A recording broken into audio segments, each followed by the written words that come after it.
Enggak sih. Jujur aja. Enggak. Enggak. Ibu, kalian ini tidak kondusif. Ayo berdiri.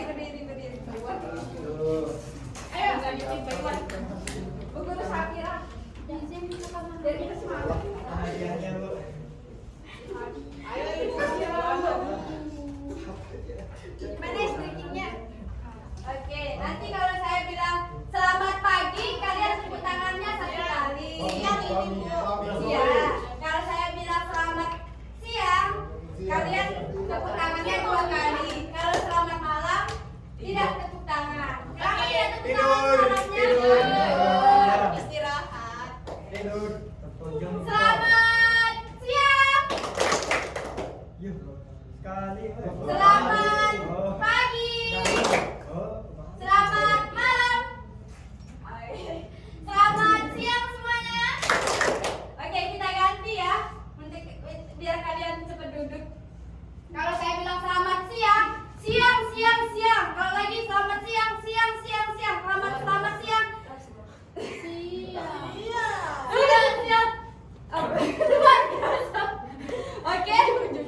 Oke. Selamat siang. Siang. Selamat siang. Siang. Selamat siang. Luar biasa. Oke. Baik. Siapa kita? Rapikan tempat duduknya dulu. Coba lihat kiri kanannya. Depan belakangnya. Nah, siapa yang tidak masuk teman-temannya? Oji, kalau Oji sakit hati. Oji, siapa juga? Kalah gondrong. Oji. Oke, hanya Oji saja. Ya. Tolong, saya minta tolong kepada Mahesa pimpin doa. Enggak nanya kenapa Oji enggak masuk. Enggak, Kalah gondrong. kan dia sakit tadi kata. Ayo, pimpin doa. Guys, untuk kita mulakan pelajaran guru pada siang hari ini, karena kita berdoa dalam hati, doa mulai.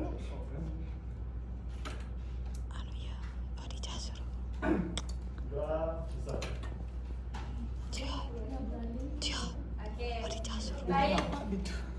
Mengenai pertemuan kita pada hari ini, kita akan membahas tentang permintaan dan penawaran. Nah, sebelum itu, tujuan dari pembelajaran kita pada hari ini yaitu agar teman-teman semua bisa tahu apa itu hukum permintaan dan apa penawaran. Nah, di mana ada yang sering belanja di sini tiap hari kali ya? Iya, Oji. Sedikit Hadijah. berarti sering tawar menawar juga kan? Tidak, Bu. Tidak pernah nawar? Ya. Malu? Malu Nggak. jelas. Siapa yang sering ke pasar di sini? Saya. Sering nawar? Astaga. Seperti tahu. Kasihan Bu. Di meja. Ya ini. Malu Ibu. Roli. Oke, silakan. Oke, kita langsung saja ke materi yang pertama ya. Ini yang kenapa lagi rindu?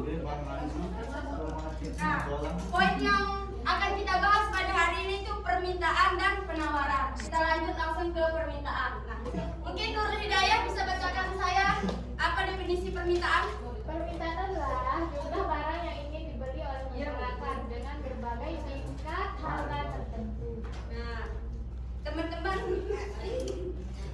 semua, barang yang kita inginkan pasti memiliki harga tertentu kan? Nah, itu bisa kita definisikan sebagai permintaan. Nah, permintaan itu sendiri memiliki beberapa faktor yang mempengaruhinya. Yang pertama yaitu harga barang. Nah, tetapi jika harga barang naik, maka permintaan itu akan menurun. Nah, kalau kayak teman-teman misalkan maunya baju itu, tapi dilihat-lihat harga baju itu kok makin lama makin naik, teman-teman mau beli nggak? Beli. Nah, Berutang. Beli jangan langka. ya, tapi kan misalnya dia Banyak. tergantung sih langka enggaknya. Kita cari yang langka, bukan cari yang langka. Tapi kebanyakan dari masyarakat pasti memilih untuk membeli yang lebih murah, ya kan? Tidak memilih tetapi jika kebalikannya lagi, kalau harganya turun, pasti permintaan itu makin banyak. Nah, contohnya yang saat ini yaitu es krim Momoyo. Apa itu, Bu? Ya kan, dia banyak diskon di TikTok kan. Semulanya kalau kita lewat di Momoyo itu sepi, tidak ada orang yang beli. Tapi pas dia melakukan diskon atau menurunkan harga, malah dia lebih ramai daripada Mitsu, ya kan? Bisa dilihat dari itu contoh salah satunya. Yang kedua itu pendapatan masyarakat. Nah, di mana jika pendapatan kita naik, maka permintaan kita pun makin bertambah. Misalkan kita udah kerja nih, teman-teman udah kerja. Nah, tapi pasti kalau gajinya 1 juta mikir-mikir kalau mau belanja kan. Tapi udah naik misal ke 5 juta, pasti ya aku bisa beli ini, aku bisa beli itu, gitu kan. Jadi permintaan kita, keinginan kita untuk berbelanja itu banyak jadinya kan. Nah, tetapi kayak tadi pendapatan kita turun dari yang gajinya udah 1 juta malah turun lagi ke 700 kan. Nanti udah kemarin aja nggak bisa pas-pasan apalagi sekarang, Pak. Nanti teman-teman pasti akan mikir-mikir kalau harus belanja banyak-banyak kan. Nah, itu jadi salah satu faktornya. Yang ketiga yaitu selera masyarakat.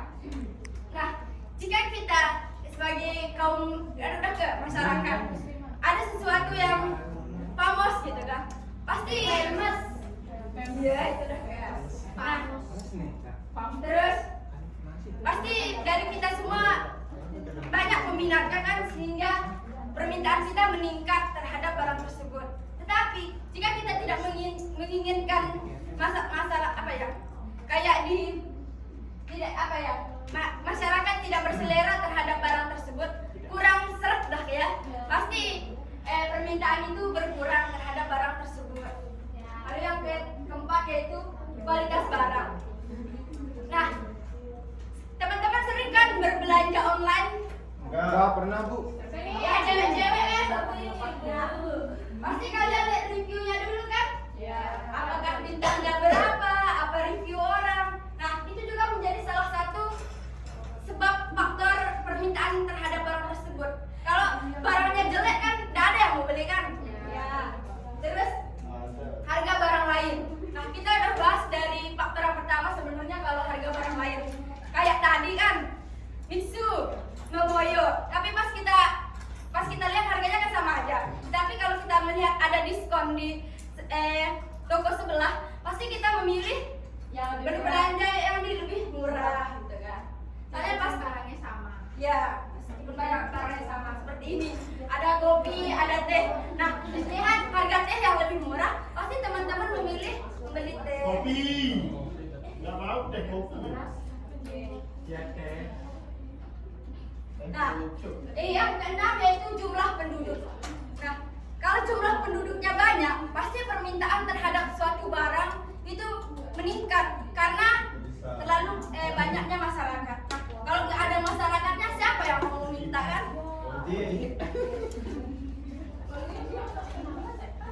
Nah, yang terakhir yaitu ramalan masa depan. Kenapa ramalan masa depan menjadi faktor permintaan? Nah, misalnya contohnya emas. Emas adalah barang yang bisa kita bisa emaskan nanti di masa depan, harganya makin bertambah. Nah, pasti kita mikir, kalau aku beli emas sekarang, pasti besok tahun depan kalau dijual aku mendapat untung. Nah, itu menjadi ramalan masa depan itu menjadi salah satu faktor permintaan yang mempengaruhi permintaan. Oke. Nah, permintaan dibedakan menjadi dua, yaitu daya beli konsumen dan jumlah konsumen. Nah, kita masuk ke daya beli konsumen dulu.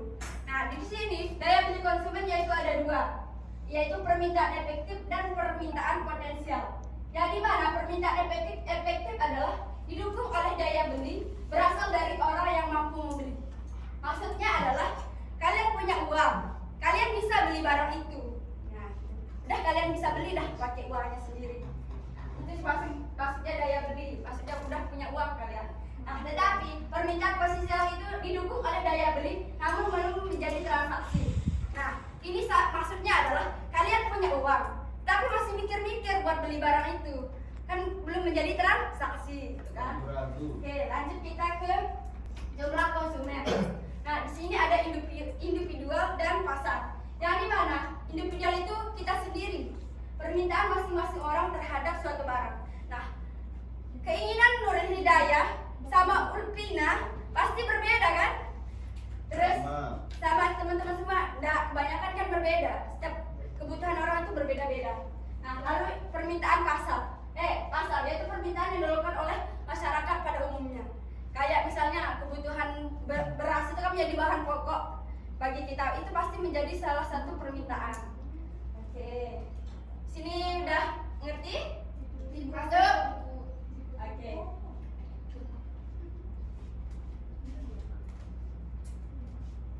Nah, di sini ada kan di mana harga itu mempengaruhi barang. Maksudnya di sini adalah harga suatu barang itu mempengaruhi permintaan konsumen gitu kan. Kayak tadi kan. Nah, di mana jika harga barang naik, pasti permintaan menurun. Itulah maksud dari gambar ini, teman-teman. Nah, ini contoh kurva permintaan. Lihat.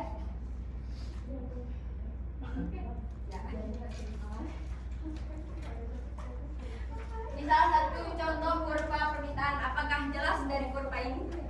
Jelas, Bu. Ada yang bisa jelaskan? Kalau harganya itu Dira, kan kebutuhan gulanya permintaan di depan dia. Dira. Dari kiri bawah ke kanan atas. Jadinya kalau semakin permintaan bertambah ya, maka harganya juga bakal bukan salah ini. Ayo Naisa.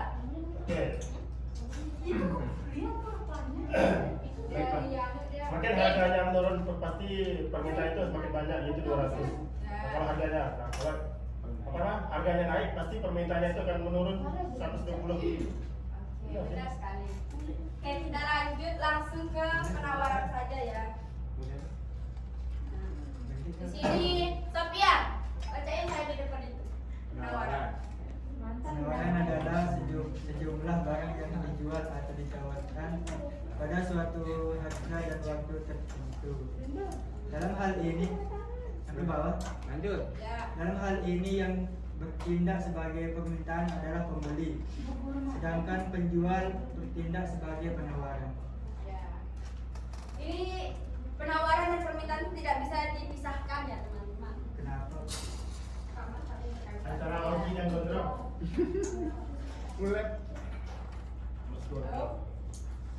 Nah, kita lanjut langsung saja ke faktor-faktor yang mempengaruhi penawaran. Yang dimana pertama itu biaya produksi.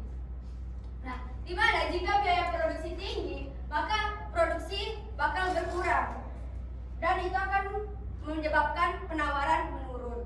Karena harga karena biaya produksi yang tinggi itu menyebabkan penawaran terhadap barang itu menurun karena terlalu banyak biayanya.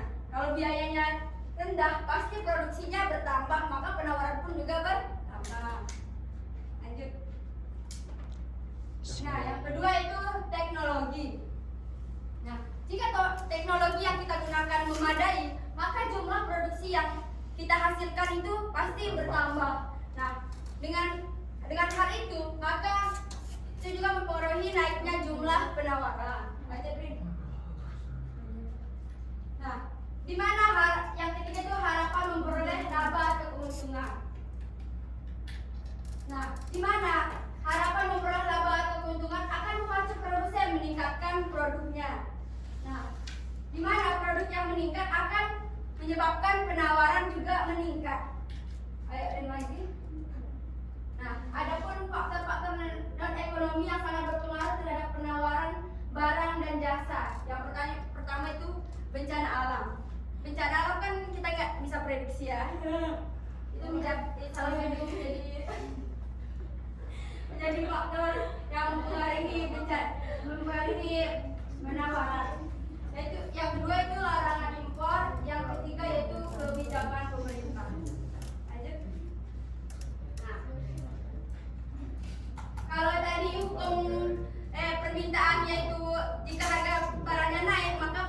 permintaan itu menurun. Tetapi kalau penawaran itu dia berjajar lah gak maksudku. Walaupun dia semakin tinggi harga barangnya, tetapi semakin banyak jumlah barang yang ditawarkan. Nah, maka jika kebalikannya semakin rendah harga barang, maka penawaran juga semakin sedikit. Lanjut.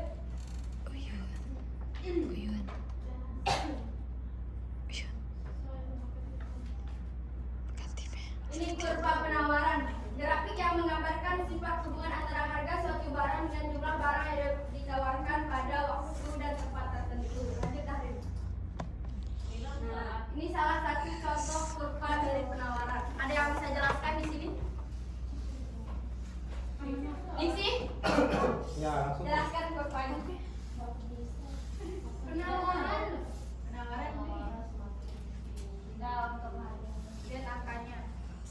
Harga. Iya, harusnya tadi penawaran kan Dira sebutkan. Oh iya, ayo. Semakin banyak produk. Ya, itu kurvanya jelaskan. Dapat hadiah kan? ini narkoba Ini rolling lagi.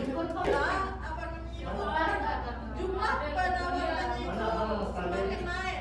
Seperti kita lihat di kurva itu 12.000, misal suatu barang harganya 12.000, maka penawarnya ada 120. Yang semakin tinggi harga barang tersebut, yaitu 14.000, akan semakin naik penawaran yang kita terima. Seperti kurva yang sudah dipaparkan, yaitu 140. Begitu seterusnya. Seperti yang terakhir yaitu 20.000 harga barang, maka penawarannya semakin naik menjadi 200 penawaran. Oke, baik. Nah, ada yang dapat Ibu sampaikan. Tapi sebelum itu, saya ingin bertanya kepada kalian semua. Nah, coba satu orang dulu saya tunjuk ya. Kalau hadiah. Iya, Siti Hadijah. Oh iya. Apa perbedaan permintaan dan penawaran? Udah saya ulang-ulang dari tadi. Kalau permintaan itu semakin murah dia semakin tinggi permintaannya. Tapi kalau penawaran semakin semakin banyak permintaan semakin banyak barangnya semakin Banyak penawaran. banyak. Oke. Mungkin itu saja dari Ibu, tetapi ada yang bisa menyimpulkan? Ada yang mau ke depan menyimpulkan materi Ibu pada hari ini? Tunjuk. Simpulkan. Terima kasih. Aku sambut aja sekarang. Terima kasih. Sama-sama. Simpulkan materi yang Ibu jelaskan dari tadi. Barang-barang apa? Belum tahu. Permintaan dan penawaran. Dari sini. Semakin tinggi harga murah, harga barang semakin rendah permintaan. Begitupun sebaliknya. Ayo. Contohnya Jatuh. Niksu dan Bayu. Oke, mungkin itu saja dari materi Ibu. Ibu akan berikan latihan kepada kalian pada halaman 21. Itu tugas individu dan juga untuk materi selanjutnya yaitu fungsi permintaan dan penawaran. Kita kan hanya membahas hukum permintaan dan penawaran pada hari ini. Itu kalian baca di rumah dan jangan lupa kerjakan halamannya pada halaman 21. Iya, Bu. Oke? Iya. Ibu udah rusak laptop. Orang itu. Maju dia. Aku ada keputusan. Mau sih lapisnya Ya, saya bungkusnya. baru beli. Masih mahal. Oke, baik. Motivasi dari saya adalah cakep. Kata-kata hari ini. Yes. Paham. Ketika ada gondrong, kenapa harus pilih yang itu? Ketika ada gondol, aku mau pilih. Wah, Maisa. Iya, Saya udah Motivasi dari saya adalah jangan dengarkan hal yang negatif dari penilaian orang. Kelas. Kenapa? Apa? Ya, kenapa? Kalau kata orang itu baik, menurut kalian bisa memotivasi kalian lebih baik, kita bisa terima. Tapi kalau dia menjelek-jelekan kita, itu tandanya dia iri. Allah. Nah, Allah. itu sangat merusak pikiran kita kalau kita turuti hal-hal komen negatif dari orang lain, karena hal itu bisa menghambat perkembangan kita. Nah, buktikan saja kepada orang-orang yang julid kepada kalian, atau ada yang membuat kalian sakit hati, buktikan saja proses kalian pada mereka. Buktikan kalau apa yang mereka bilang itu tidak benar. Dan kalian tuh lebih baik dari